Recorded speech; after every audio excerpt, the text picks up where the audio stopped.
जय माता दी। नवरात्रि का 5वां दिन स्कंद माता के स्वरूप में मनाया जाता है। नवरात्रि के 5वें दिन स्कंद माता की पूजा की जाती है।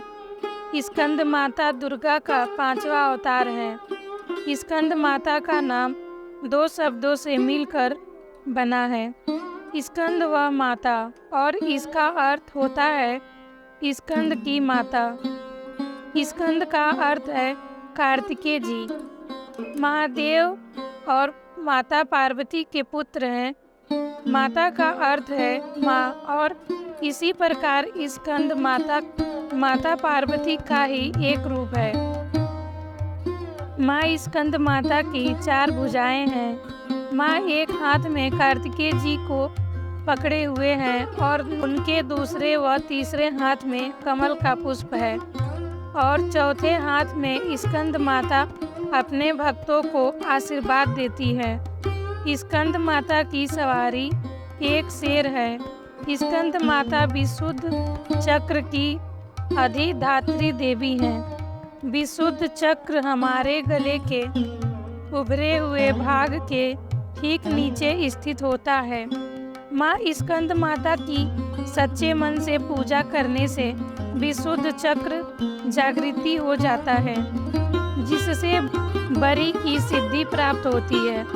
माँ स्कंद माता का वाहन मयूर भी है, इसीलिए इन्हें मयूर वाहन के नाम से भी जाना जाता है।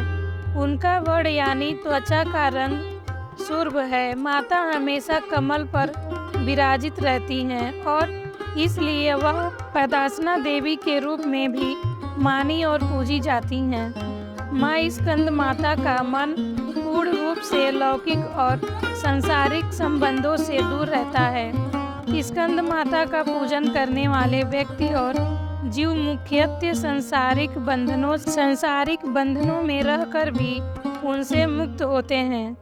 माँ दुर्गा के स्कंद माता अवतार की ऐसी मान्यता है कि माता सती द्वारा अपना देह त्यागने के बाद भगवान शिव ने खुद को सजा देने के लिए स्वयं को सांसारिक बंधनों से दूर कर लिया था और एक तपस्वी के रूप में पहाड़ों के बीच कड़ी सर्दी में तपस्या करने चले गए थे। इसी दौरान तारकासुर और शूरपान नाम के 2 राक्षसों ने देवताओं पर हमला कर दिया। उस वक्त देवताओं की मदद करने के लिए कोई नहीं था। तारकासुर और शूरपान नाम के दोनों राक्षसों को ब्रह्मा जी द्वारा यह वरदान प्राप्त था कि उन्हें मारने के लिए शिव जी की संतान को ही आना होगा। उन राक्षसों ने चारों ओर कलह का माहौल बनाया हुआ था और अपने आसपास हर किसी को परेशान करके रखा था। इन दोनों राक्षसों के अत्याचारों को देख देवगण भी चिंतित थे। तभी देवगण भगवान विष्णु के पास गए और उन्हें अपना दुख सुनाया, परंतु विष्णु जी ने उनकी कोई मदद नहीं की। विष्णु जी से मदद न मिलने पर देवताओं ने नारद जी के पास जाने का सोचा। उन्होंने नारद जी से कहा कि यदि वह माता पार्वती से भगवान शिव को पति के रूप में पाने के लिए तपस्या करने को कहेंगे, तब शायद भगवान शिव उनसे शादी कर लें और उनके मिलन से महादेव की संतान जन्म ले, जो उन राक्षसों का वध कर सके। इसलिए नारद जी के कहे अनुसार माता पार्वती ने भगवान शिव को पति के रूप में पाने के लिए घोर तपस्या की, और उनकी भक्ति से खुश होकर भगवान शिव ने उनसे विवाह करने का निर्णय किया। विवाह के पश्चात माता पार्वती और भगवान शिव की ऊर्जा से एक बीज का जन्म हुआ। बीज के अत्यधिक गर्म होने के कारण उसे अग्निदेव को सरवाना नदी में सुरक्षित रखने के लिए सौंप दिया। अग्निदेव भी उसकी गर्मी सह नहीं पाए, इसलिए उन्होंने उस बीज को गंगा को सौंप दिया, जो उसे आखिर में सरबना झील में ले गईं, जहाँ माता पार्वती पहले से ही पानी के रूप में मौजूद थी और उस बीज को धारण करते ही वह गर्भवती हो गईं। कुछ समय पश्चात कार्तिकेय जी ने अपने 6 मुखों के साथ जन्म लिया। कार्तिकेय जी के जन्म के बाद उन्हें तारकासुर और शूरपान का विनाश करने के लिए तैयार किया गया। सभी देवताओं ने मिलकर उन्हें अलग अलग तरीके का ज्ञान दिया। राक्षसों से लड़ने के लिए उन्हें महत्वपूर्ण शस्त्र भी दिए।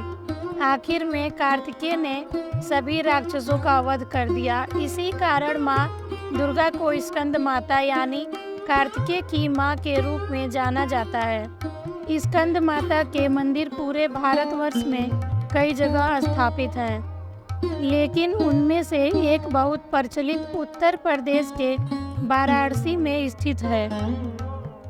देवी दुर्गा के 5वें स्वरूप में स्कंद माता की पूजा की जाती है। उन्हें अत्यंत दयालु माना जाता है। कहते हैं कि देवी दुर्गा का यह स्वरूप मातृत्व को परिभाषित करता है। स्कंद माता कमल के आसन पर भी विराजमान होती हैं, इसलिए इन्हें पद्मासना देवी भी कहा जाता है। कहते हैं कि संतान सुख की प्राप्ति के लिए माता की पूजा के साथ ही उनके मंत्र की आराधना भी विशेष फलदायी होता है।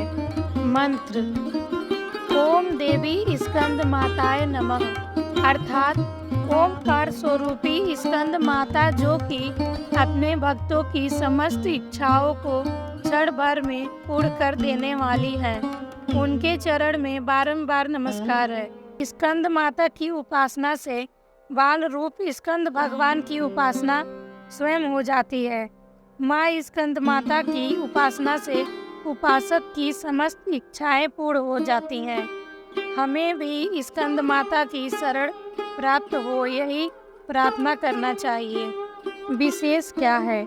माँ दुर्गा का स्कंद माता अवतार हमें यह सिखाता है कि एक माँ सदैव अपने बच्चे को अच्छाई की ओर बढ़ाना सिखाती है। यदि कभी जीवन में बुराई का सामना करने के लिए शस्त्र भी उठाने पड़े तो माँ अपना पूरा समर्थन देती है। इसलिए हमें माँ का सदैव सम्मान करना चाहिए और उन्हें हर चीज़ के लिए शुक्रिया करना चाहिए। तो बोलिए सब भक्तों, जय माता दी।